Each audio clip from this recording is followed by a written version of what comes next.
Hello, everybody.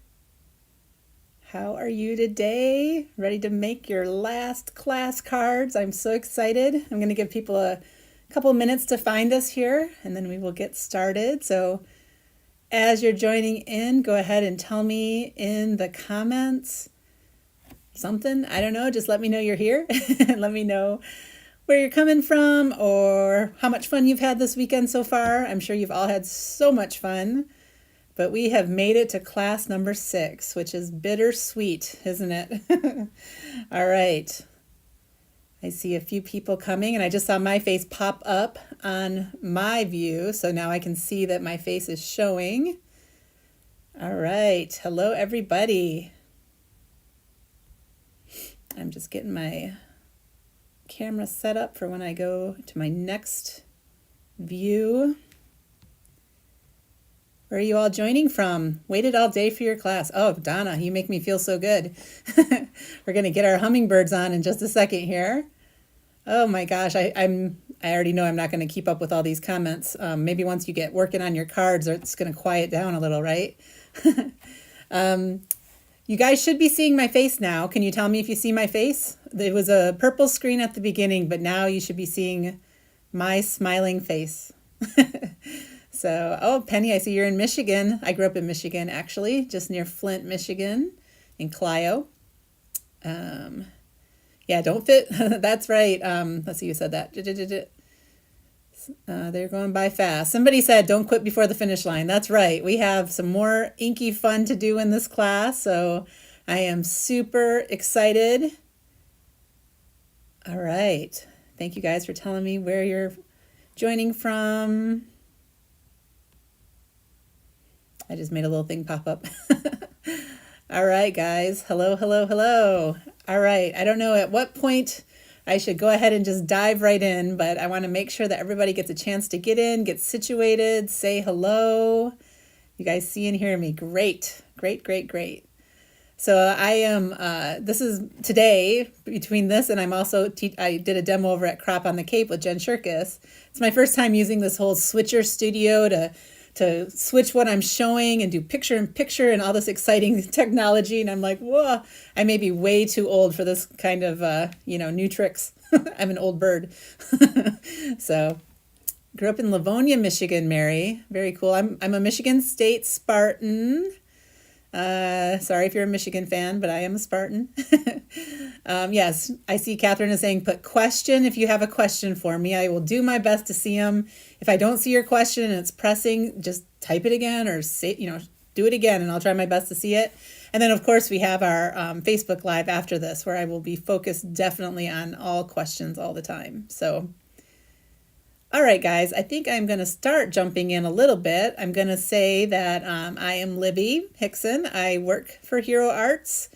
I'm located just north of Atlanta in Marietta, Georgia, even though I grew up in Michigan, and I lived in Austin, Texas for a while as well. I have 2 kids who are native-born Texans, but, we left when they were 5 and 3, I think, and now they're 15 and 13, so 10 years ago. Hi, Francis. I see my friend Francis in here. She's a Hero Arts fan for sure. So Hero Arts is located in the Bay Area of California. Hopefully you all had a chance to watch Aaron's keynote address last night on YouTube.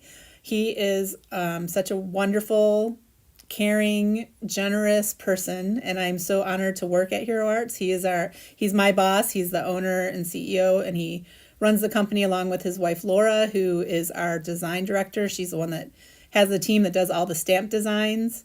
So it is a great place to work, and I have worked remotely the whole time. I've never lived in California. And honestly, this year of COVID, while it's been horrible in so many ways, it's almost made me feel more a part of that team because we're on Zoom calls so much more than we ever were before. So that's a nice thing about all of it, I guess. And so where was I going next? My brain just went bye-bye. Hi, Mary Lou. Nice to see you in here as well. Seeing some friends joining. All right, so I'm going to go ahead and move over to my overhead view, and I'm going to do the picture-in-picture thing. Jen Shirkus taught me how because she's the master, right? And I'm seeing some people with family at Michigan State. That's great. Okay, so let's go ahead and switch this over. Okay, So what we're going to be working with today and what you got in your kit is our Hero Arts Color Layering Hummingbird set. So color layering, you can see on the little back of the packaging, it shows that you do the multi-step stamping to build your bird and then the multi-steps to build your flower. But it also has this nice outline layer that you can use for regular coloring. So we're going to do both things during this class. We also got the matching dies. And I think by now you guys are probably pros at cutting apart your dies. I use wire trimmers like this. You know, any sort will do. I like this one because it has a nice little point to it. And just get right in there and snip it apart. This is an easier one to take apart because there's only 2 pieces to it. And then we also have this beautiful fancy die, which is called Through the Woods Window Fancy Die. We're going to use this on one of our cards today. And if we have time today, at the end, I'm going to go through some other sample cards I have here using all these products to just show you some more ideas so you can have ideas once you're done with this class and creating cards later, you know. And like I loved what Gina said to kick off the classes yesterday. She talked about how this is a class, this is where you're learning, you're trying things. If you don't make it just like mine, first of all, who cares if it's just like mine, right? I hope you guys can go in your own directions a little too and have some creativity. But it's also just for you to learn. So you can always practice again later. You have the stamps, you have the ink, you have all the things. So you can just practice on your own. And if you like these techniques I'm showing you, maybe you won't and you'll never do them again. I don't know. So we'll see about that. So the other thing in our kit is the Hero Arts Reactive Ink Palette. Now this ink is not something you can buy in the Hero Arts store or with any of our retailers. And it was in one of our monthly kits. We do a monthly kit program called My Monthly Hero. It comes out the first Monday of every month, usually, unless some kind of strange thing happens. And it's a box of goodies. It usually has stamps and dies, sometimes ink, sometimes other embellishments. And this ink was actually in one of our kits a little while back. So if you are a kit fan, how many of you guys buy the My Monthly Hero kits? I'm curious if you guys are kit users. This was in one of the kits. I believe it was December of 2019. But it's such a beautiful palette of colors, and it goes so well with the hummingbird that we made sure to put this in the kit for you. What is the size of the oval on the die? Colleen, I'm honestly not sure, and I don't have a ruler right handy. I don't know. Do you have a ruler? You could measure yours and find out. But anyway, we'll go back to that. So this ink is a reactive ink, so it's water reactive. We'll do some fun water-based techniques with it. And these are colors from our permanent line of inks. So you can buy a full-size pad of each of these colors, is what I was told. And I meant to get those colors to have. I will get them and post it in the group later because if you wanted to re-ink your pad, you can buy those 5 little re-inker bottles and ink them up. Somebody had asked me that during my meet and greet, and I actually wasn't sure. And I asked the team, and yes, those are existing colors. And so we do have the re-inkers for each of them. So I will list what the colors are later in the group so that you know if that does interest you at all. You could do that. So we're going to do some fun things with this ink. I'm going to go ahead and open mine because I decided to use this brand new one to make sure it's nice and juicy. Can you purchase kits without subscribing? Yes, you can just buy a one-off kit, but it is a great value, and also it helps you not miss a kit because some of them sell out really quick. Some don't, and some, it just depends. And we try our best to have our crystal ball and predict what will happen, but we just never know. And so if you subscribe, you never miss a kit, and that's important to some people. And it also helps us gauge how many kits we're going to need to have for subscribers every month, right? So that's handy for us. So a little bit about Hero Arts. It's in the Bay Area of California. Like I said, it's in Richmond, which is across the bay from San Francisco. And it's been around for, I think it's going on 47 years this year. So it's one of the older companies in the stamp industry. Here, Aaron's kind of like he wouldn't like me to say this, but like the grandfather of the industry. He's far too young, but he's not technically. He could very well be a grandfather. But anyway, I digress. So, he is very giving of his time as well. Like he will, if anyone from another company calls him for advice on, what they're doing with their business or anything else, he loves to support the industry. He firmly believes that when we do well, we all do well. Like, what I'm trying to say here. He said it in the video as well. Like, all for one, one for all. I don't know. You know, we want to help and support the industry and make sure that everyone does well, because that makes a stronger industry. Yes, we do ship to Canada for sure. We ship worldwide. I think there might be some countries we have trouble shipping to, but not many. And so I know that the shipping can be a challenge as far as the price, but I know that our team at Hero has worked really hard with the mail carriers to help with our good rates, to get a better rate for you guys. But I know it can be hard international. Excuse me. All right, so let's go ahead and get started with card number 1. Actually, first I want to point out we need to have our regular white cardstock cut down into 4 pieces, A2. Catherine, don't get mad. I said I needed 2 of these, but we're actually only going to use 1. So you're going to have a bonus black panel, so you can make a second card if you wanted to. Let's see, I see, weren't they in Emeryville for a couple of years first? Yes, Karen, they were. Actually, very first, they were in the bathroom of Jackie Leventhal's home in the 1970s, so in Berkeley. And then they had one of their first facilities was in Emeryville. That's correct. Question, could you show us what type of paintbrushes you're going to use? Yes, let me go through these. I keep getting sidetracked, but let me go through all the things we're going to use so that you know. We need 2 watercolor panels. These were in your kit. And if for some reason you've used up what they've sent, any kind of watercolor paper, any kind of black cardstock, any kind of white cardstock, it's all going to work just fine. Oh, I'm sorry to hear that, Debbie. I can replace that for you. So if you want to email me, I can send you a new one. No problem. And I'm sorry that happened. I hope that didn't happen to anybody else. Mine was nice and juicy. And then you need 3 card bases. I think we had this sort of fold for ours, but if it's top folding, that's fine as well. It's no big deal. It can work on either fold. And then the other things that I mentioned that we need to have in our class, these are the paint brushes that I plan to use. Just a flat one. If you had a wider flat, that works fine too. And then a round. We're going to paint. If you have a water brush instead of this kind of paintbrush, it's all fine. Whatever you want to use to paint with is totally fine. And then we're going to also do watercoloring across to do a wash on a background. So that's why we had the flat brush. All right. Frances, you're a rock star. She says in that pad, it's key lime fizz, green apple, blue raspberry, blue Hawaii, and grape slush. That is completely correct. Thank you for posting that, and I'll share it somewhere as well later. Do you use the smooth or rough side of the watercolor paper? That is a good question, and I'm going to talk about it when we get there.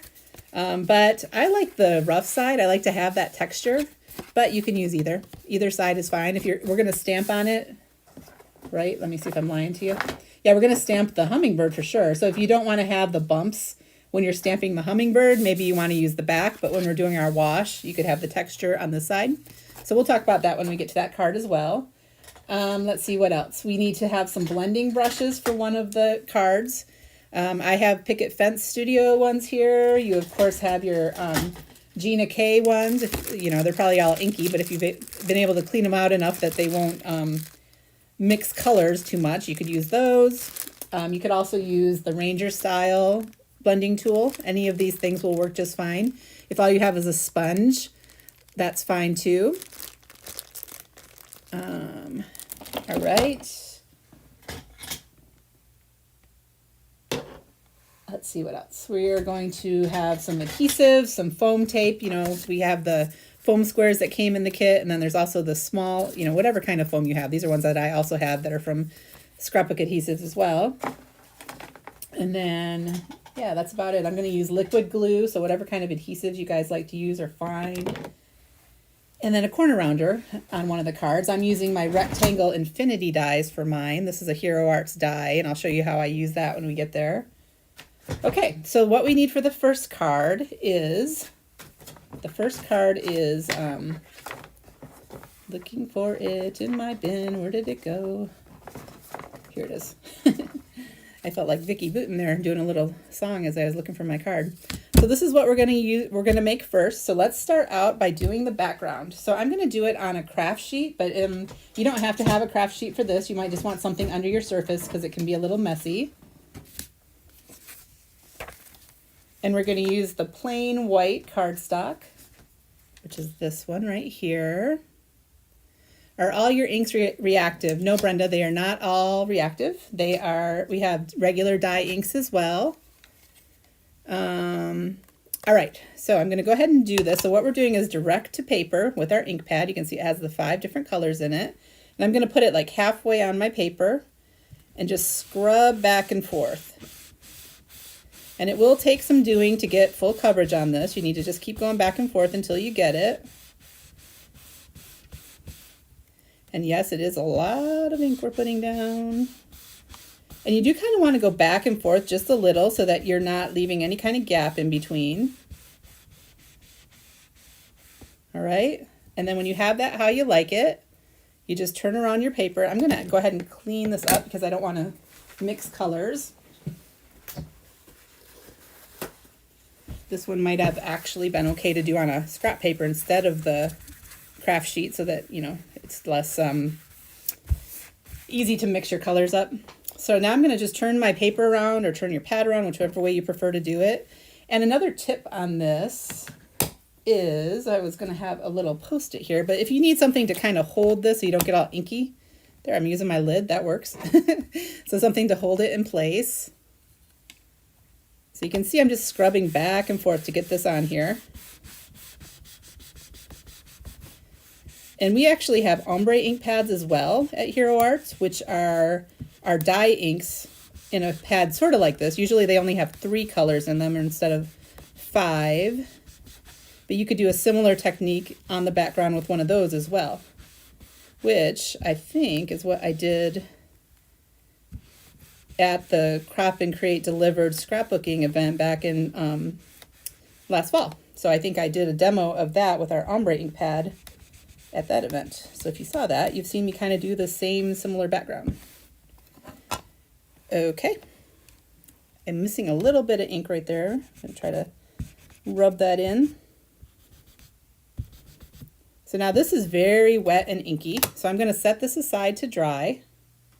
And again, I'm going to clean up my mat a little bit, put my lid back on.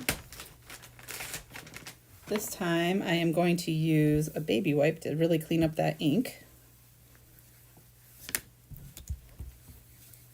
And now, if you haven't already, go ahead and die cut your this die onto your black cardstock panel. We're just kind of putting it right there to create a window for our scene. Doesn't have the middle. It could be the pressure you're doing. It is kind of hard. You have to give it some good pressure when you're going back and forth. And I did this on the regular paper. I didn't do it on the cardstock or on the watercolor paper yet. Yeah, so I don't go over it lightly. I'm kind of really scrubbing, I call it, with that pad to get that ink to transfer to the paper. So just go ahead and rub your cardstock pretty well with that. And I did use the regular cardstock on this one, not the watercolor. Although watercolor would have been fine too, but then you wouldn't have enough for the next card. So yours looks nothing like mine. Well, it might take a little practice, but I just really, you saw me, I was really rubbing it down and pushing hard and getting that ink on there. So it's not for the soft-handed, I guess. So don't be afraid to really push down that ink onto your paper. And so this is what we're going to have for that. Really pretty little window. And you notice I was worrying about covering that green at the edges, but I didn't even need to because it's going to be covered up. So your pad is very dry. I'm sorry that is the case, but I would try spritzing it. Since it's a water reactive ink, I would very, very lightly try using your spray bottle and spritzing your ink pad with it a little to see if that will help get your ink to flow in that. Your ink pad top has a large crack in it. Oh goodness, Beth. I would try putting a tape over it, but I'm honestly not sure how that's gonna work for you. All right. So now we're gonna go ahead. I don't want to get too far ahead, so let me know how you guys are doing. If you are ready to move on to the next little bit, have you got your background done and your black frame cut? Yeah, Ruth, it does take some muscle. I scrub. That's what I was doing. The middle colors are very dry. Astrid, I'm so sorry. I'm at a loss. I'm not sure why they're like that, but I'm seeing some dry pads. Sorry, guys. That's very surprising. I don't know what happened. All right, well, we'll see if they work in the next techniques. I hope they will, because you're going to use it for everything. But we're going to go ahead and do some stamping now with the stamp set. So again, we're going to be on regular cardstock, the white cardstock. And we're going to do some color layering with the set. So I'm not sure if you guys tried this yet on your own or not. It was very optional. And we're going to go ahead and do the layering. So on our stamp set, like I mentioned, we have the steps to do to build our hummingbird. And in your instruction, I made this little example to show you. So we're going to start with the light green, and then I do kind of a blended green-blue here, black outline. So we do need to have a black ink pad. I hope I mentioned that to you guys, which I'm not sure I put it in my stuff. I'm going to have to run and get that real quick. And then the purple for the little piece that goes here on the hummingbird's throat. Oops. Let me see if I can kind of keep that on the view here. So we're going to start with the most solid piece, which is this one right here. That's going to be our body of our hummingbird. And I'm just using an acrylic block. I found that to be a little bit easier. I don't know if some of you have the stamp positioning tool like a Misty. But to try to selectively ink up this little piece, I found it to be a little easier to do it with an acrylic block. So I am just going to try to tap with just the very end of my ink pad. And I have a little loose hair on mine. All right. So I'm just tapping onto the thing, onto the stamp. Hair. Ew. All right. To get good coverage. So I'm going to look at it and just make sure that I'm inking it up really well. If it is your first time using it, you might use some of the tips you've heard in other classes, like rubbing it with your finger or rubbing it with an eraser or something to kind of get those initial oils off. And then I'm going to stamp that down.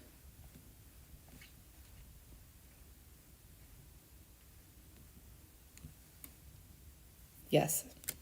Back and forth for sure on that first technique with that pad. It doesn't work with just one swipe. It'll be hardly inked up at all. All right, so that's my first layer of my hummingbird. Am I on camera good? Yes, I am. And now I'm going to switch out to my second layer, which is not the complete outline. It's the second bird right here.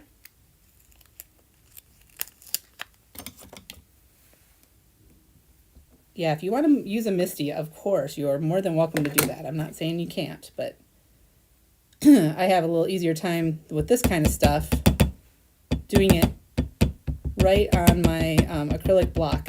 All right, so I don't know if you could see what I'm doing, but I'm kind of going in between these two colors right here and back and forth with my bird to ink it up. So I kind of get a blending of colors on there. And when you're using a pad like this, or one of our other ombre pads that have the separations, you do want to kind of do that jig dance, you know, back and forth, so that you're going over the separation and not leaving a line when you're inking up, if that makes sense. All right.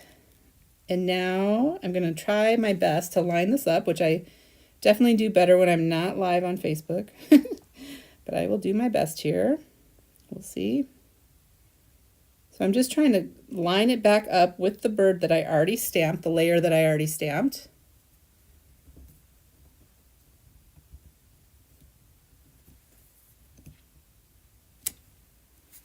And see, I didn't do it perfectly. I was off just a little, but that's okay. And I'll show you a tip in a minute for if you didn't stamp it perfectly, like I just didn't, because I am only human and I don't stamp perfectly every time.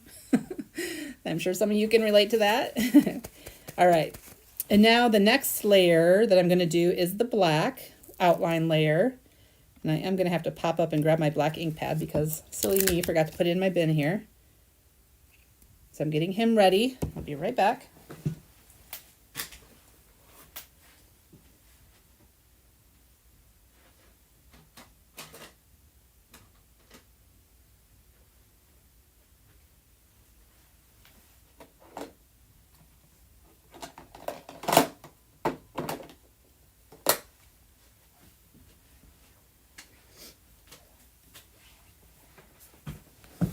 did the demo at Crop on the Cape earlier, and I put it in my Crop on the Cape bin and forgot to put it back over here. All right, let's see. All right, hopefully you guys are doing okay. So now I'm going to ink up with black. Any black ink for this will do just fine. On the next bird, on the next card, we're going to do some watercoloring. So you do want to have a waterproof black dye ink or black ink of any kind. This is our intensified black. We also have one called Intense, but this is just a little darker black. The Gina K Amalgam ink works fine too. Lawn Fawn has a dye ink that is great. The hybrid inks, I think the Amalgam is actually a hybrid, and it works with both watercolors and alcohol markers, and our ink is the same sort of ink as well, where it works with both. And I'm just trying again to line this up. I'm probably doing a really cruddy job. Okay, so that is not looking great at all, but you guys get the idea. And again, you can practice and see if you can make it a little better, but I am sometimes not great when I'm on TV. But my trick that I was going to say is you can go in with a pencil, and wherever you missed, like I did right here on his wings, you can just add a little pencil to fill in and just hide those details so that nobody even knows that you kind of didn't do the best job ever. And by the time I die cut him, nobody would even be able to tell. So I'm going to do that last layer first, though. I'm going to do the purple.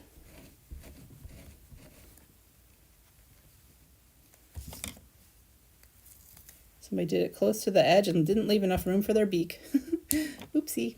All right, I'm using a great big block for this tiny little thing, which is not ideal. When I'm stamping with a block, I do try to get a block that's close to the size of the stamp I'm using. That just makes it a little easier to press down with even pressure. But we're going to do this and it's going to be fine. So I'm doing that just in that little triangle piece for his throat with the purple. So he's a purple-throated bird. And again, you can go in and add a little shading with the pencil if you want to. It's one of my favorite tips when you're doing layered stamping and you kind of make a boo-boo, is just to use a pencil or even a Copic. You could combine Copic with this, or alcohol markers. I guess y'all have the Spectrum Noirs and stuff. And just add a little bit of detail with a pencil and to just try to define it and hide your boo-boos. So I'm always good for tips for hiding boo-boos. So how are you guys doing? Can put your ink pad on the desk upside down and let the ink move to the top. Oh, you're talking about dry pads still. That's a good idea. You could always try setting it like this for a while. So hopefully on the next card, when we make ourselves a palette, you guys will have enough ink in your pad to do that. So we'll see how it is. And I'm curious, those of you, I see the tip from somebody saying to press your finger on it, and if it's dry to the touch, yeah, I'm not sure what to do about that at this point while we're in class, but we can take care of it later after class for sure. All right, so there's my bird, and now I'm going to die cut him. And when I die cut, I mean, you guys have done so much die cutting already for this event that I'm sure you guys know very well how to die cut. But I like to put my die around my bird. And then I use a little bit of tape.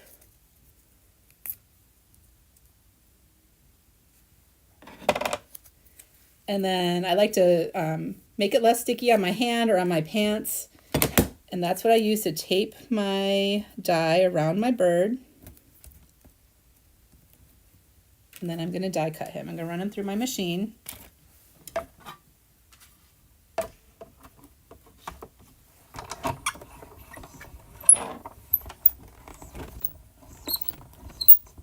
Water spritz worked for me. I'm really glad to hear that, EF Levin. So any of you with dry pads, go ahead and give it a little spritz with your spray bottle, and it might bring some life to your pad to help get some ink out of there.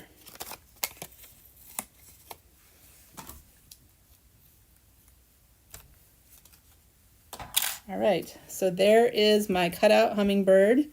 Here's one that I stamped a little bit better, which I may put on my card instead and cheat a little.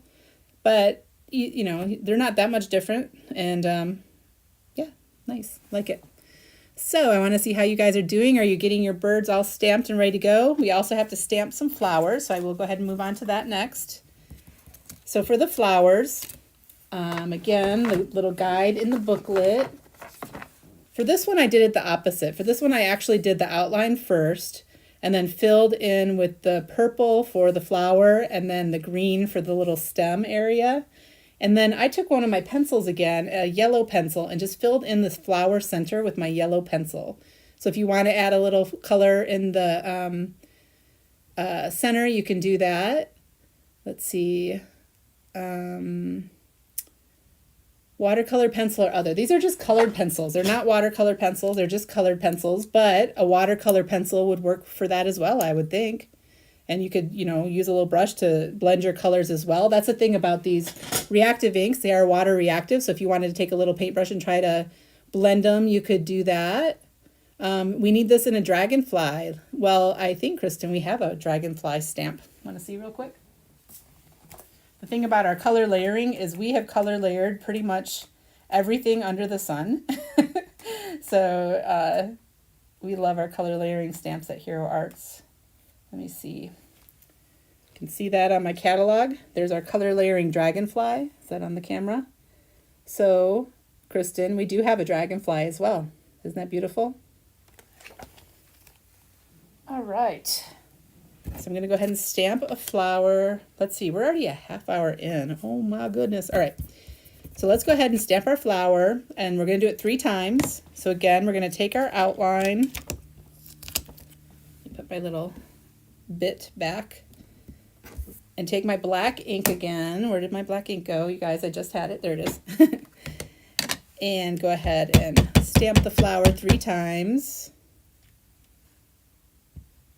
1, 2, 3. And if you don't want to have 3 flowers in your little card, you don't have to. It's all totally up to you.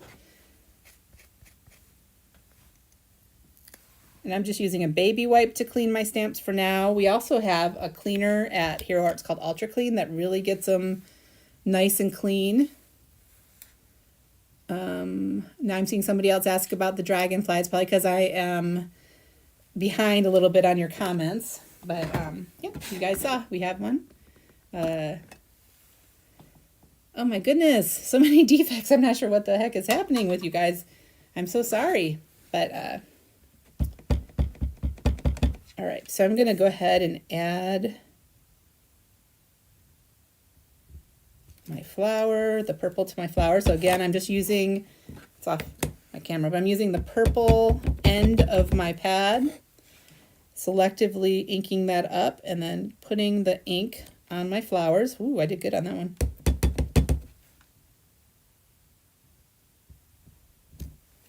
Okay. And again, if I wanted to, I could take my purple pencil where there's that little tiny bit of white space and fill that in, add shading, do whatever I want. I mean, I could just color the whole thing, as you can see, but I like to add that base of ink first. Makes it easy peasy. Do we have unicorn stamps with dies? You know, we've had unicorn stamps. I have to think about whether there's any that are currently active or not.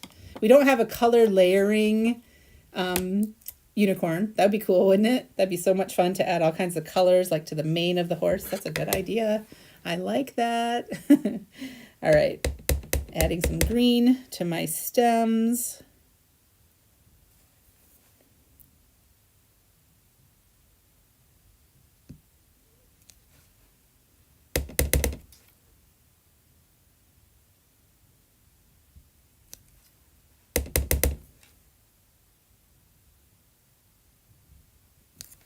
Okay, and then I'm going to put my lid on for just a second here, and I'm going to add a little yellow to my centers with my yellow pencil. It's not even, that obvious, but it's just another little detail to add, to see on there. Oops, where's my camera? There it is. Okay, and then you're going to have to die cut these out 3 times. And I am going to, well, I don't want to not do it because I might get ahead of you guys, but I'm going to go ahead and do this. Where are you guys at? Are you doing good with the,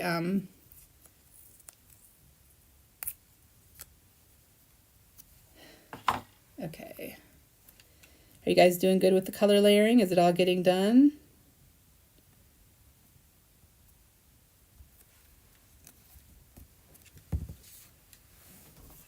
I'm going to go ahead and run this through the Oh, I was stamping a little off screen. I'm sorry, Meredith. I'll try to notice that better next time.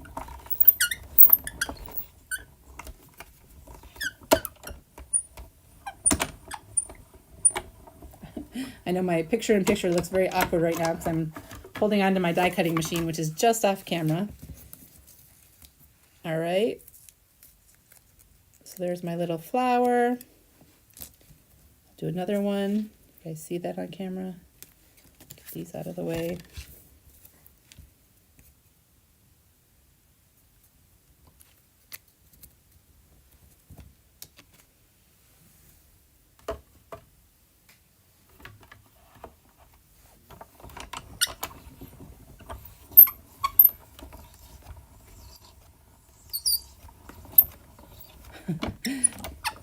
This should have made her flowers green instead of purple. Oops. All right, another die cut flower. And then I'm just going to do one more, and then we'll assemble the card.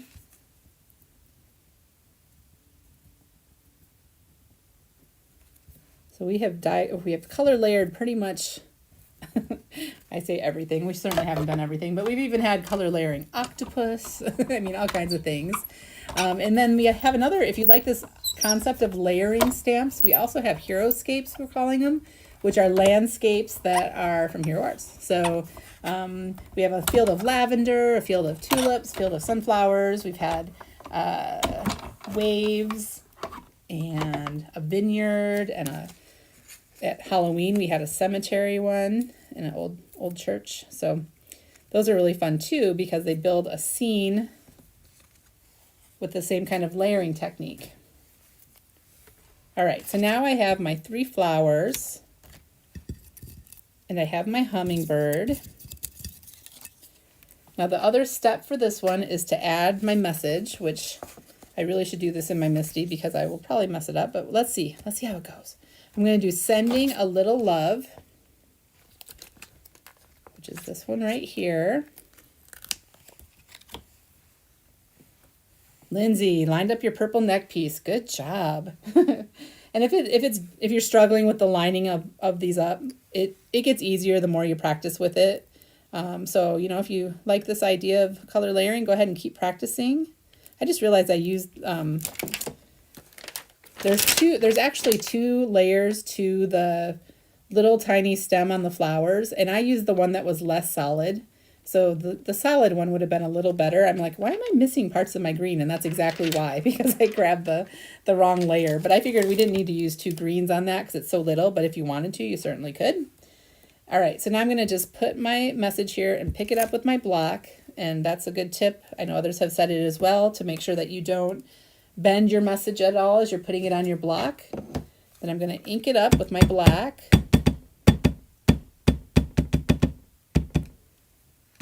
And then I'm going to hold my breath and hope that I don't mess this up. And I'm going to put my message right up here near the top of my circle, my oval, I guess I should say, my oval opening. You just press down straight with even pressure. And there we go. So it's a little faint, so probably if I was going to do this again, I might do it in my MISTI to make it show up a little darker. But that is pretty, sending a little love. And then for my card, I'm going to go ahead and start assembling this. I'm going to use one of my card bases and put down that first layer. The other thing is this is still a little bit wet, honestly, because I put so much ink on it. I really probably should have hit it with a heat tool to dry it a little before trying to stamp that black, but it's all good. All right, so I'm going to go ahead and I'm just using liquid glue. You could use any kind of tape runner or whatever kind of glue you like to use on your cards. It's all good. And I have one of my card bases that I folded in half. And it could be a top folding card if that's what you prefer, whatever sort of card you like, it doesn't matter. I'm going to put down my base. And then I actually popped up my my die cut opening piece, my black layer. Let me go ahead and get some of my foam squares and do that. Just going to put some in the corners. Am I off camera again?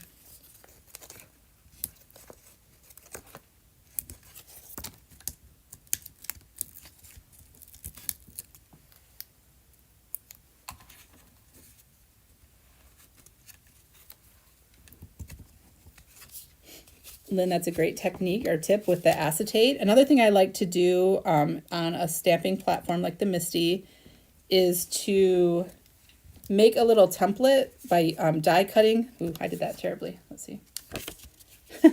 I shouldn't be putting things together when I'm looking at comments. Oh my goodness. Anyway, I die cut it. I stamp it, die cut it, and then I have like a perfect little area on that die cut piece to put my stamp. It almost like kind of falls right in on the Misty, and then that's a good guide for how to stamp it to make it line up nicely. All right, I'm going to pop up my hummingbird over on the side.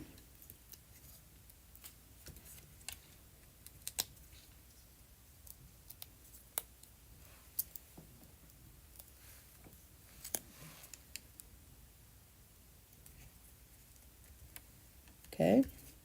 And then I'm going to add in some of my flowers. The first one I'm going to just put flat down in some liquid glue.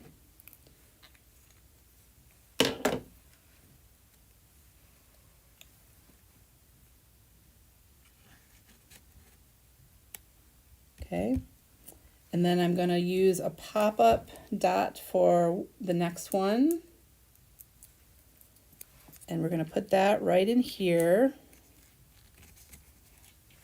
Okay, kind of coming up next to that one, maybe out a little more is what I did on my original one. And then that final flower, I'm going to pop up right on top of the other ones. Let's see. I like the tip, I think it was Gina, but I've seen it before, of using your smartphone to take a picture if you want to get it all laid out and then take it apart to put it together. That works nicely sometimes as well. Okay. I'm glad you're loving this card, Nicole. That's great. Is there a center for the flower? There actually is a center. That little tiny piece right there is the flower center. So if you wanted to stamp that, you could. But we didn't. I wanted it yellow, and there's no yellow in our reactive pad, so I just used my pencil and colored it in really quickly. But if you in future want to add some stamping of it, you could always do that little piece. So there is our card. Here are my two versions. And I realized I put the head of my hummingbird right over the word love. So don't do that. Don't be like me. Let me see if I can pull it down a little. I'm going to go ahead and pull him down just a little so he's not covering up the word love. Sending a little love. And of course you could put any message from the set in there if you wanted to. Okay? How are you guys doing? Are we doing an okay pace right now? Are you keeping up? Am I going too slow? I just can't tell. That's the thing. I'm used to teaching in-person classes and to retailers, and I can tell because I'm in the room talking to everybody and I can see how everybody's doing. So when you're just, teaching out into the void, sometimes it's really, really hard to tell the pace and how people are doing. So I hope you guys are doing okay. I do need to pick it up a little, honestly, because I need to do 2 more cards before our time runs out. So,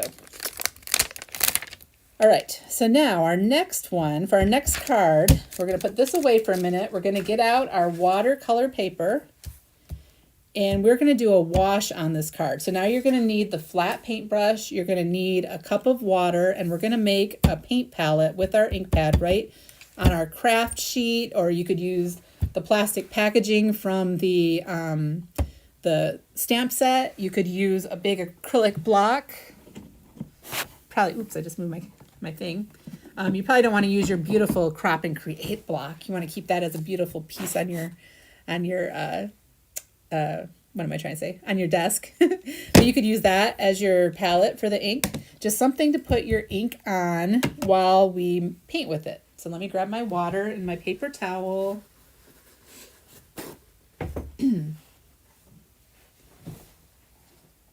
I'll move that to the side.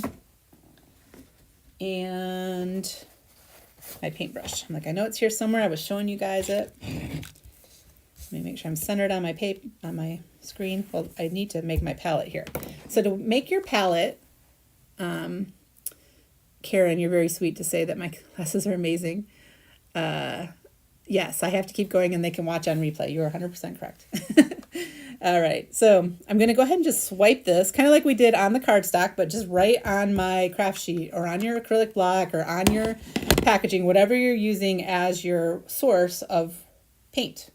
And then what we're going to do is we're going to take our flat paintbrush on our, I'm doing the rough side of my watercolor paper. If you want to do the flat side, that's fine too. And I'm actually going to just wet the whole thing with some clean water.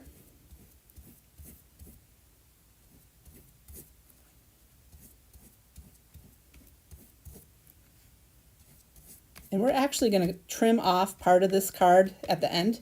So if you don't want to go all the way down, that's okay. I'm going to put that right on top of my paper towel. And the card that this is what we're working towards right now, okay?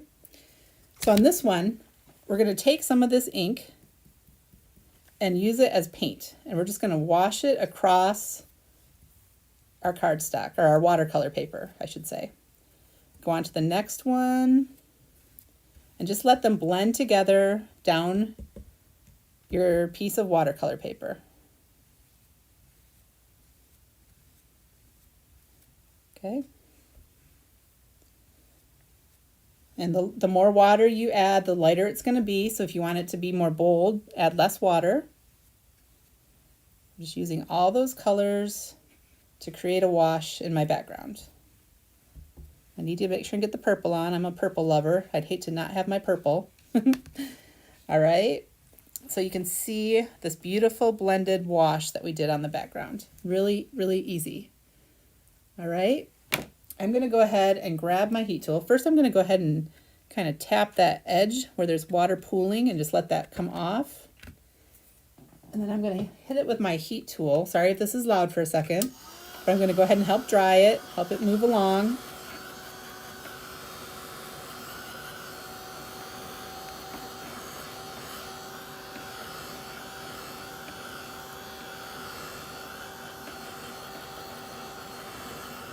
All right, guys. And we can also set this aside to dry a little while we work on the next part.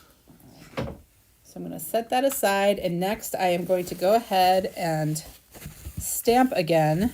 And this time I'm just going to use the outline pieces of my stamp set, my hummingbird and my flower. And we're going to stamp those in a black waterproof ink on our other sheet of watercolor paper. You can use either the smooth or the rough. I think I'll go ahead and do it on the smooth side, so I hopefully get a good stamped image with this one. I'm going to go ahead and get my hummingbird stamped. Oops. I'm going to try to ink this up really, really well.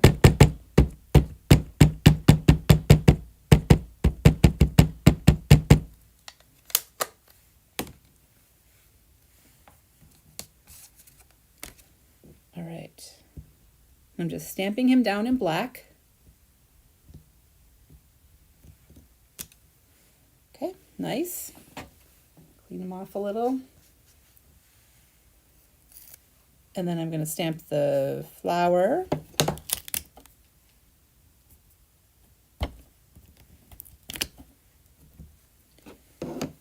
Same thing.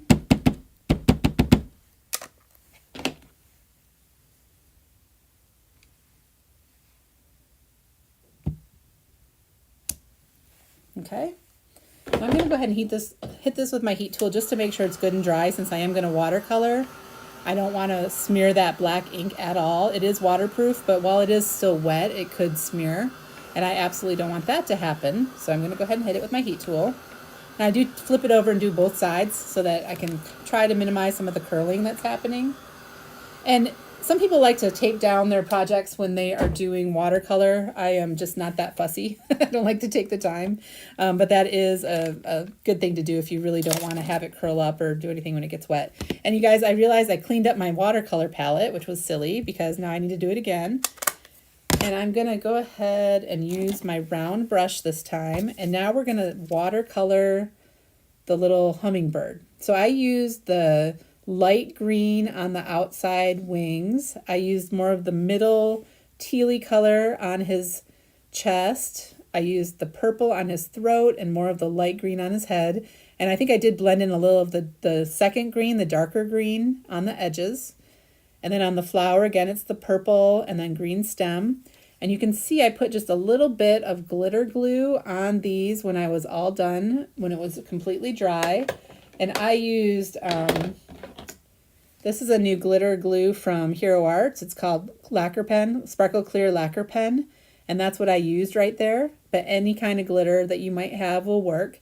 I will say that if you use something like a Wink of Stella, it can react with the reactive ink and make it look kind of strange when it's done. It kind of, there's too much moisture. I think it reactivates the ink and it makes it maybe not look how you intend. So just be careful of that if that's what you wanted to use. I recommend like the Hero Arts Lacquer Pen, Crystal Sparkle Clear Lacquer Pen, or Stickles or something along that vein, I guess is what I'm going to say. So when I do this, I'm going to go ahead and add the light green all over the wings.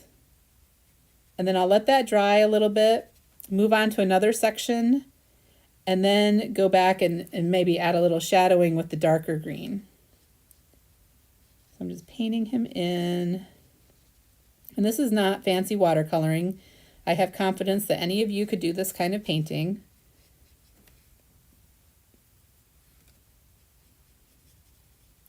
And if you don't have enough ink on your palette, you might have to add a little bit more. And that's fine too. Okay, now I'll come down here with that medium, or that middle, I should say, teal color, and do that down here on his chest, on his body.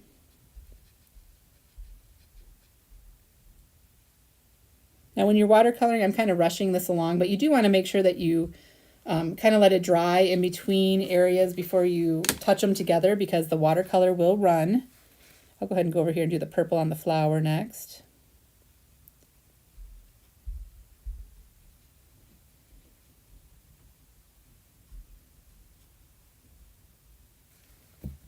Okay, now I'll go back with that darker green.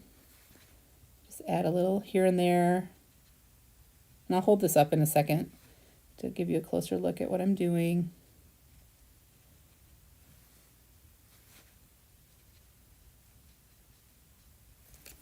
I think I am going to get out a little bit more ink.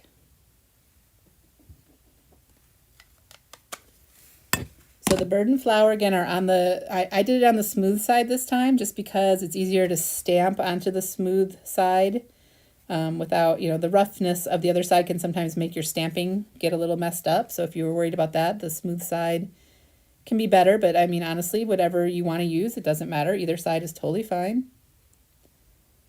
All right, so I'm just kind of adding some shadowing with the other green just to add some interest. So it's not all kind of one color. And again, here is a finished one that I did, so you can kind of see how I went in with the light green and then the dark green to add. Here, get right there maybe. You see that? Let's see, I need to add some purple to his throat.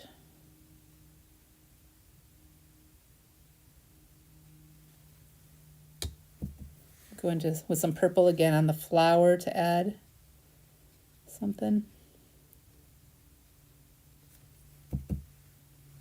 And then I'll go back with more of the teal on his body to add a little shadow.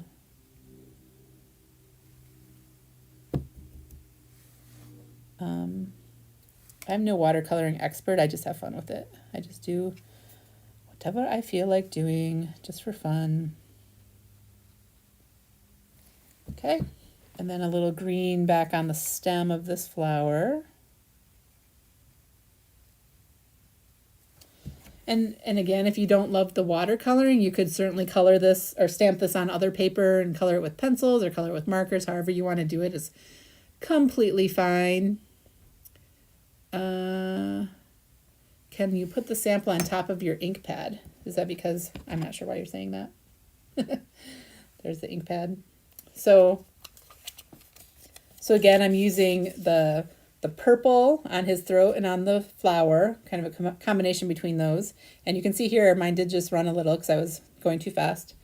I did the light green on his wings and body, the dark green to kind of highlight in some there, and then the middle teal color here on that part of his body. Okay. I'll go back and cover where I just let it smear.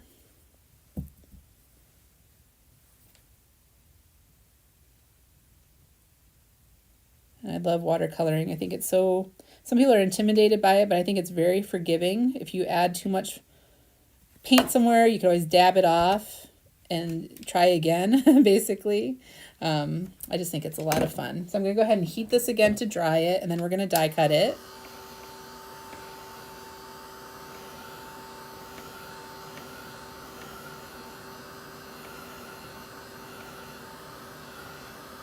Hi, Jen. Thank you very much for saying it's pretty.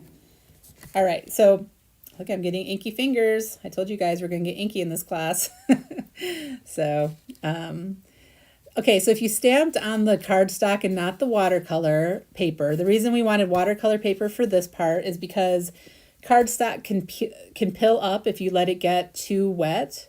And so that is why we did this on watercolor paper. It can handle more of the water, basically. So just be careful. Go kind of light-handed with the water if you did it on your regular cardstock. Okay, so let me go ahead and get this die cut. These I can die cut together and not have to go through twice. I'm going to clean this up before I set my paper in it accidentally.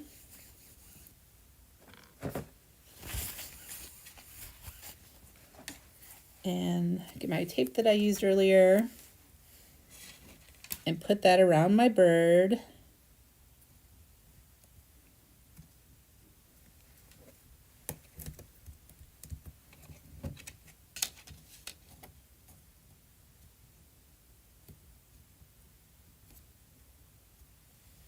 Around my flower. I'm trying not to make you guys see the top of my head, but oh well. Need to be able to see what I'm doing to put this die around here. All right, I'm going to send this through my die cutting machine. Here's my panel that's drying.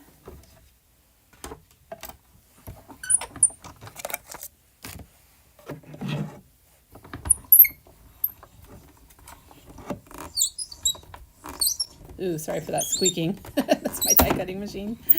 All right. I'm shaking my whole desk. All right.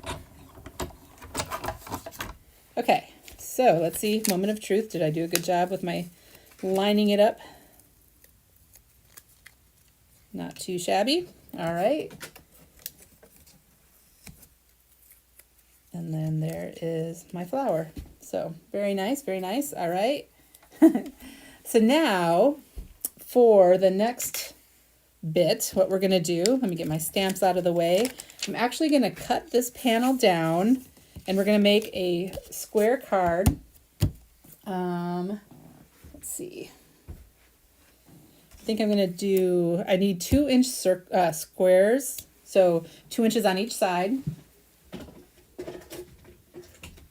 Oh, hopefully this is not my favorite paper trimmer, but it fits on my desk better.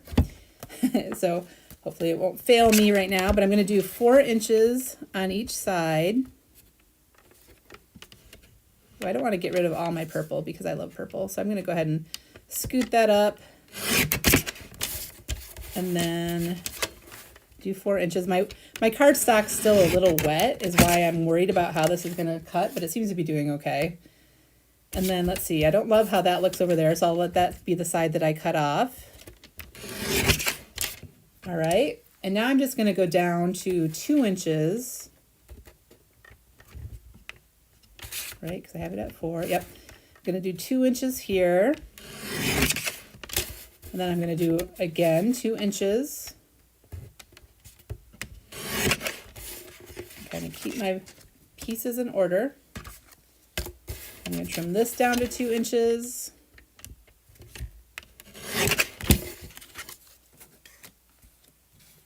All right, and then my card base,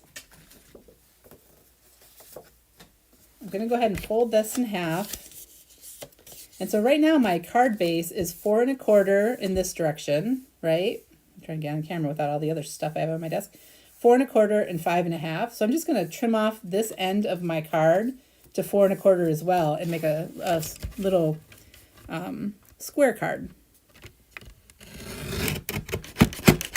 See, this is why I hate this trimmer. It just doesn't work when I get down there at this end. I don't know why.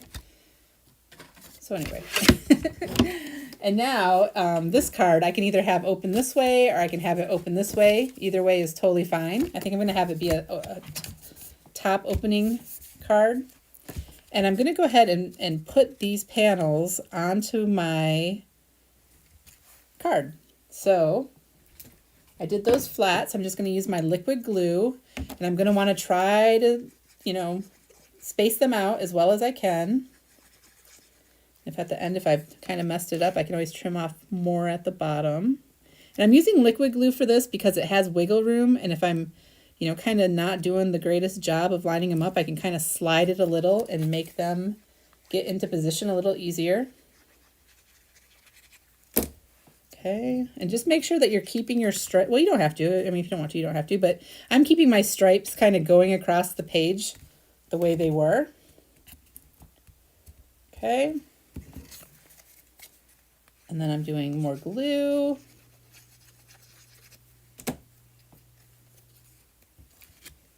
Putting that one down. It just makes a fun, interesting little background. And I'll show you what I like to do when I'm gluing stuff like this down in just a second. Is, get that on there. I like to use something heavy just while that glue finishes doing its thing. So I'll do something like a big acrylic block and just set that down there to put some pressure on the card as that glue is attaching and drying. It dries very quickly, but it does take a second to get completely dry.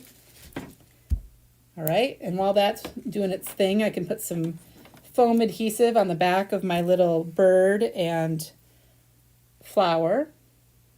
Where are my foam squares? Here they are. So what do you got? So one of my things that I really got into over the pandemic so far is my bird feeders. I absolutely love it. And I didn't even think about that fact when I was picking what to use, but it's just so fitting that I'm using a bird set for this virtual event because I love my birds. And soon the hummingbirds are going to come back. I am north of Atlanta, Georgia, and it's getting to be hummingbird season soon down here. I'm excited about that. And I've just loved my feeders and watching all the different birds. When I started a year ago, I decided to do the bird feeder and start paying attention to the birds actually before the pandemic started, but not much before. And so it's just kind of, you know, you hear about all the people who took up birding during the pandemic, and I was slightly ahead of it, but then I had this fun thing to do while we were locked down and at home. All right, so the final thing is to stamp that Hello Sweetie onto some of the regular cardstock. I think I might have enough space still on this one, so I'm just going to go ahead and use it. I'm going to stamp it right down there in the corner. I think in the booklet I said the dimensions of that little piece, but I mean, it's not critical. You can cut it whatever size you want, but I said it's 2.5 inches by 3/4 inches. So you can either cut it first and then stamp, or stamp then cut, whatever you're comfortable with. I think for right now I'm just going to go ahead and stamp and then I'll cut it. So I'm doing the Hello Sweetie. And again, if you want to change up what message you use, you can always do that as well. And this is with the black ink. So yes, I'm sorry if I didn't make that clear. The final card base is 4 1/4 by 4 1/4 square. And then our squares on here are 2 inches each. So that leaves a little bit of edge around when you have basically a 4 by 4 panel that I cut into 2-inch squares, and then a 4 1/4 by 4 1/4 card. So if that all makes sense, let me move this up a little so you can see what I'm stamping. Doing it again without my MISTI and hoping for the best. All right. Okay. It's not perfect, but we are going with it. Okay. I keep saying okay. Sorry, guys. All right. So I changed it to all right. That's good. Now I'm going to go ahead and trim my little piece here to make some shapes, some size of rectangle. I'm not even sure what.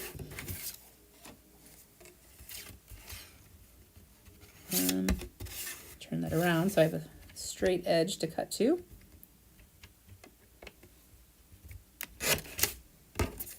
Okay, it's a little bit bigger. I think I do want it a little bit smaller up there. Let me see if I can manage this. This is probably why I should have cut it to the right size to begin with. All right, that's fine. And then my card base. On my card, I went ahead and put this on flat with my liquid glue again.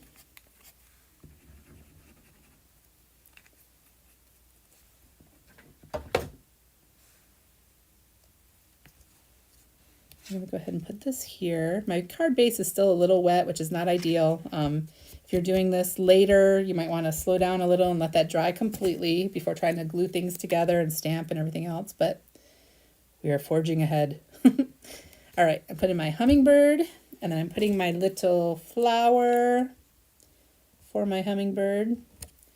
And then that final step was to take the glitter glue, which I keep losing track of. Hello, Mr. Glitter Glue, where did you go? You guys, I just had it, right? Oh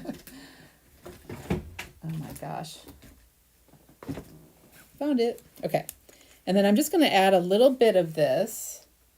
Yep, it's working well. Made a whole bunch come out. Okay. I can put a little bit of it here in the center and then a little bit on the throat. And I'm sure you guys know when you use something like glitter glue, make it your last step and then put your card away somewhere safe so you do not put your finger in it, because that is what I always do, is put my finger in it or put something on top of it. So make sure and put it someplace safe.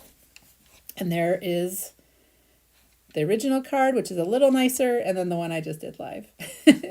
But they're both pretty, right? It worked out pretty good. All right.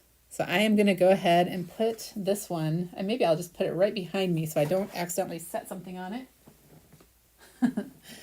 Okay, let's see. Anything that you guys need to ask me? Let's see, have I missed anything?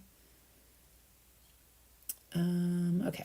So yes, you could have, if you are worried about your ink running when you're doing your watercoloring of this little bird, you could have done it with black embossing. If you're in a stamp positioning tool, you could have done like a black ink and then went over it with clear embossing to set it, to make it so it's not going to run at all. But a good waterproof ink shouldn't run. It should be okay once the ink is dry.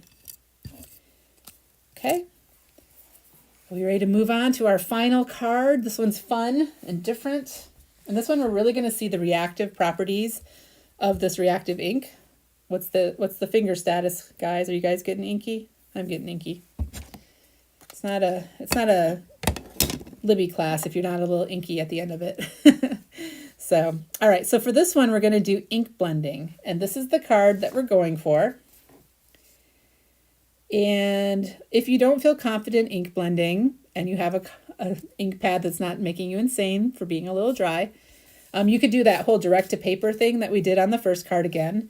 But on this one, I'm going to do the ink blending. I'm using my blending brush, picking up color from that middle tealy color because I think it's so pretty. And I'm just going to go ahead and blend that on my panel.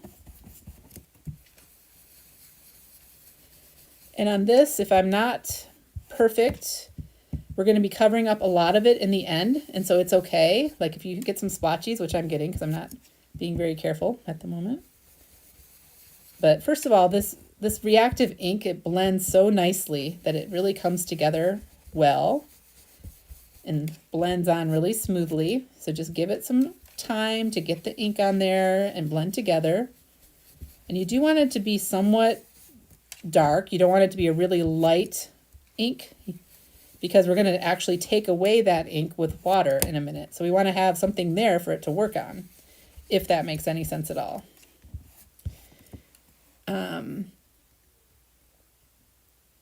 It's not a successful day if your fingers aren't colorful. Lindsay, I agree completely. Oh, I would love it if Vicki Booten was proud of me. She's so fabulous. I adore her. So, Okay. So if you only had one brush at this point, you could really try to, brush that off on scratch paper and get it clean. But honestly, I prefer to have a couple brushes. I prefer to have one for each color family at least, so that you aren't going to mix your colors with residual ink that's in your brush. I do go ahead and rinse these underwater when I'm done with them to really get the ink out. And this reactive ink, excuse me, it does have a bit of pigment in it. So it's not just a plain dye ink. It is going to gunk up your brushes over time if you don't get the ink out of it by really giving it a good rinse. I have always stored mine like that to let them dry. And I heard in one of the classes, maybe it was Gina, to turn them upside down. I was like, oh, I haven't been doing that. So I learned something this weekend too, which I am very thankful for. All right, so now I'm going to go on to the other end, and I'm going to go ahead and do purple at that end. So again, just getting it. Now here you can get fingerprints in your ink if you're not careful. So I think I might try to hold it with the lid again like I did before. That worked kind of well. Sometimes I use a Post-it note. Sometimes ooh, that's not working very well at all. Sometimes I go ahead and just put some washi right on my fingers. I know that sounds kind of weird, but I go like this with the washi, and then I hold it down, and that keeps me from getting my fingerprints in there. All right, so I really splotched up this when I started, so let's see if I can get it better.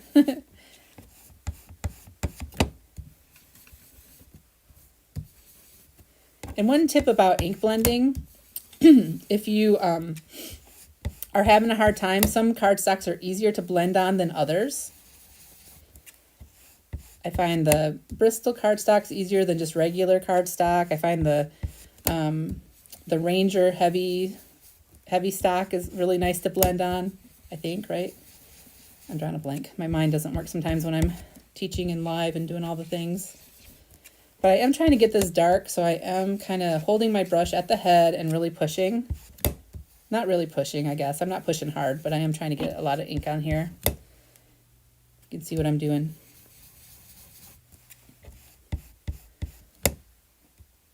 Okay. So I'm just going to keep working at this. All right, I might do the magic of TV and just switch it. If I keep adding ink, I'm going to get that a lot better, but I don't want to spend all my time doing that because we are in the home stretch of this class, guys. So I do have one that I had already, oh gosh, I lied. Okay, never mind. I'm going to keep at this one. I thought I had one, but I don't. All right. Sometimes your brushes don't cooperate right either. I'll try this one, see if I get better luck.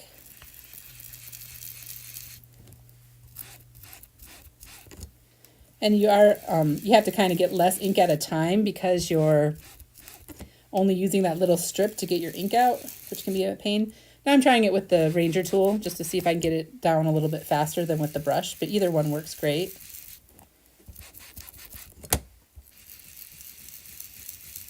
And just keep working at it until you get some nice coverage. See, I'm already getting better.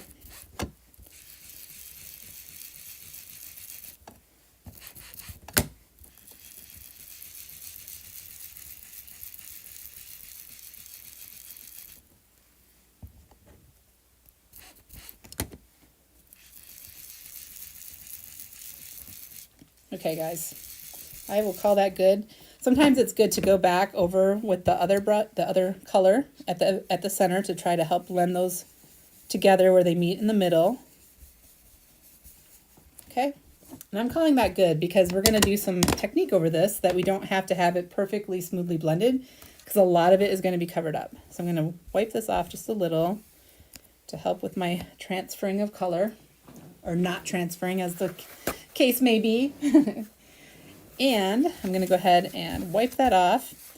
Now, one of the things I asked you to prepare were some just panels that are outlines of the bird. So we're just keeping the outer part. I have this one on watercolor paper. It could be on regular cardstock, but you might want to have several because once it starts getting wet, it can really bleed under the mask. This is just paper, guys, so it can bleed under.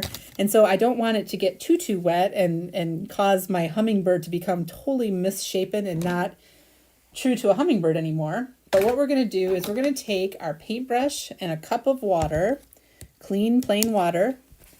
And what we're going to do is we are going to explore the reactive properties of this ink by just painting within the mask that we made with water.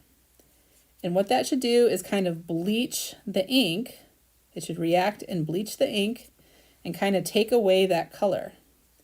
And I think I called this like a faux batik method or technique, because it kind of looks like batik. If you guys are familiar with batik from Southeast Asia, it looks like kind of like the fabrics that you get that are batik. And so that's what I thought of when I did it.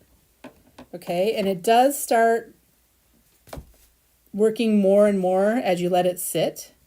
So you can kind of already see my hummingbird is popping out of that page and looking kind of cool.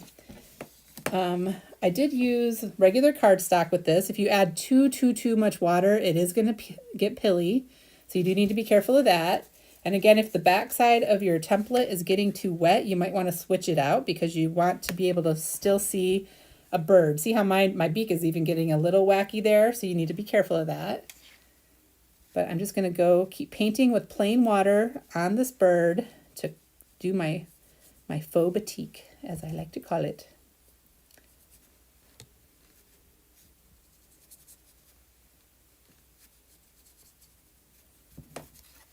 Okay, I'm going to come in and do another one.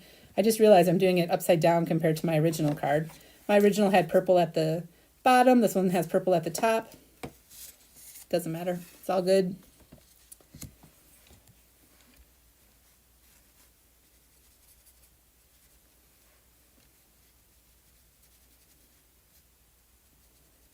And another thing you will find is not only with ink blending, but also just the reactive properties in general of the inks. They will behave a little bit different depending on what paper you're using. So experiment with what you have, see what the results are, see what you like, and just play and have fun.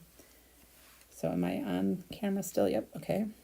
And I'm still using my same mask, so I might regret it on this one. We'll see how it looks when I'm done. And that time I used a lot of water. All right.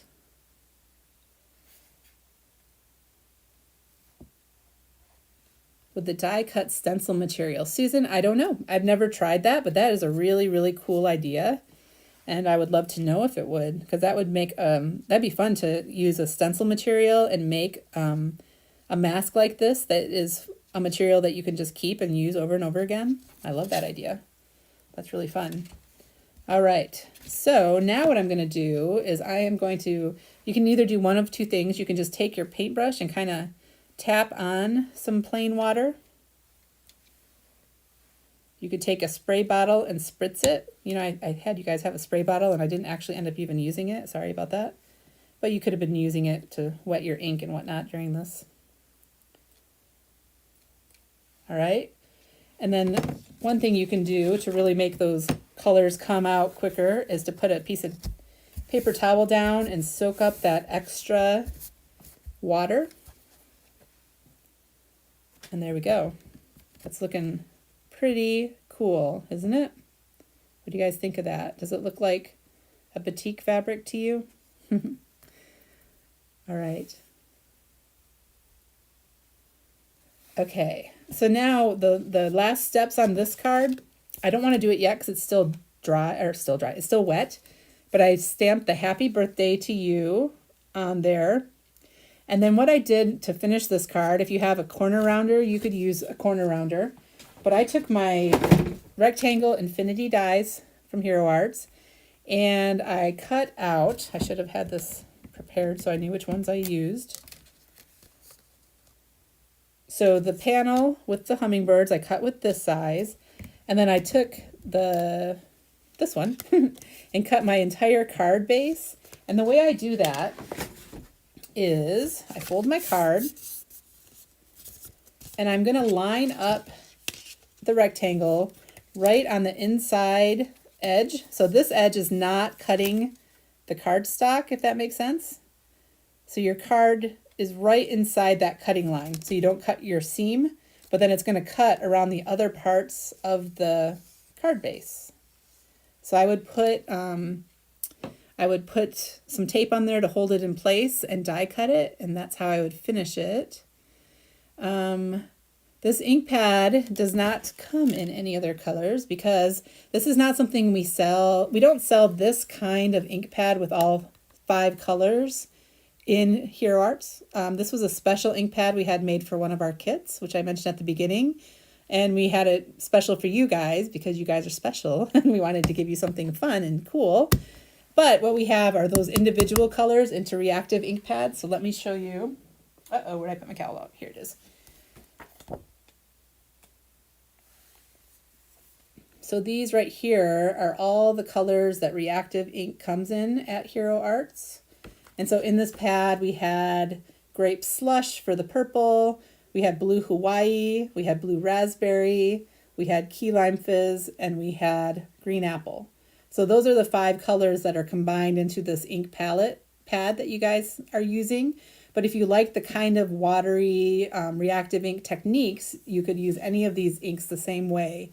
And they each have a re-inker. So if you wanted to re-ink the pad we gave you in this kit, then you could get the re-inkers for those colors and do that. So, let's see.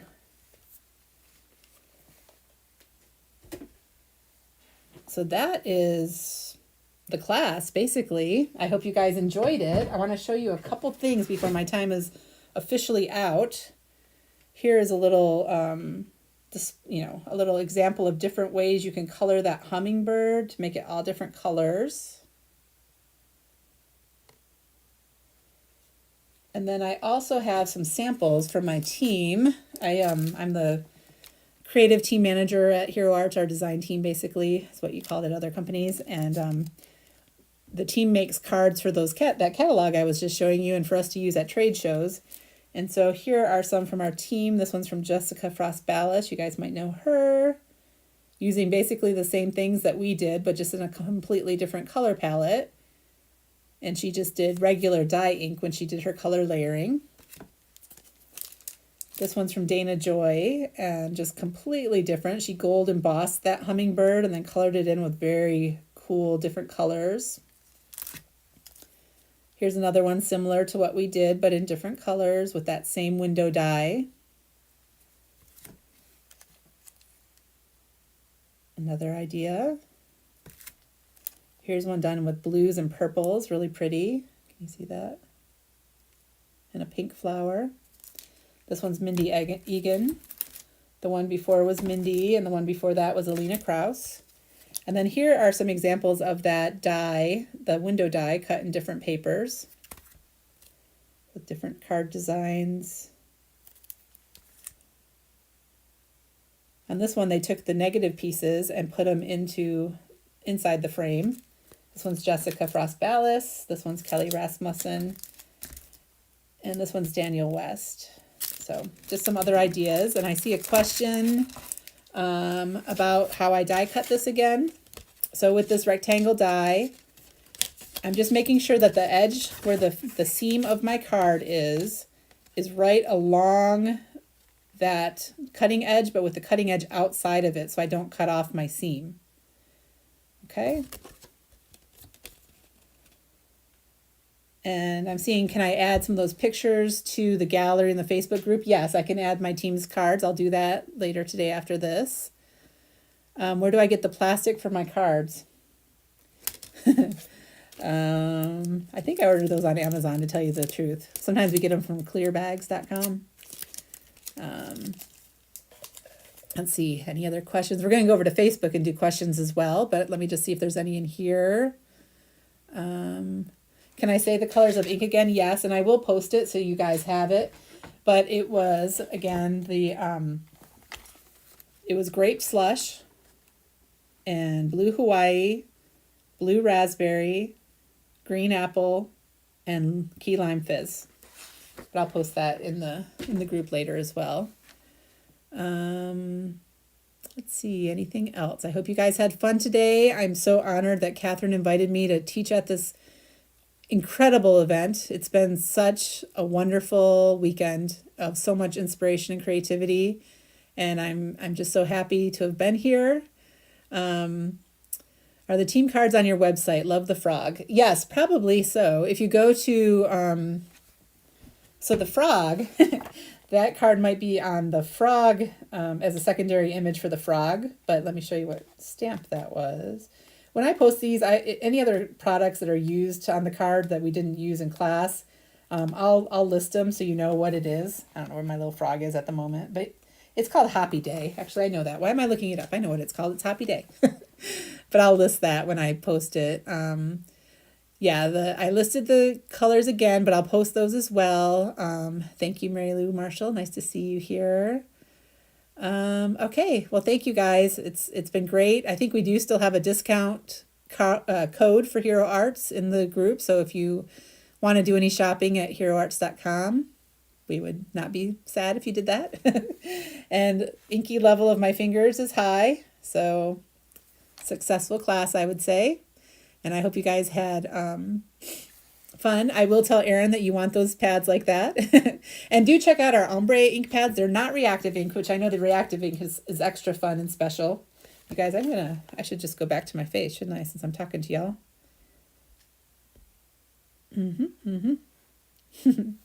All right, so just to finish up the class, so we do, oh, you guys, I'm such a dope. I was going to show you the reactive pads, and then I did that. And why is it saying I'm Emma Smith? I don't know. Sorry about that.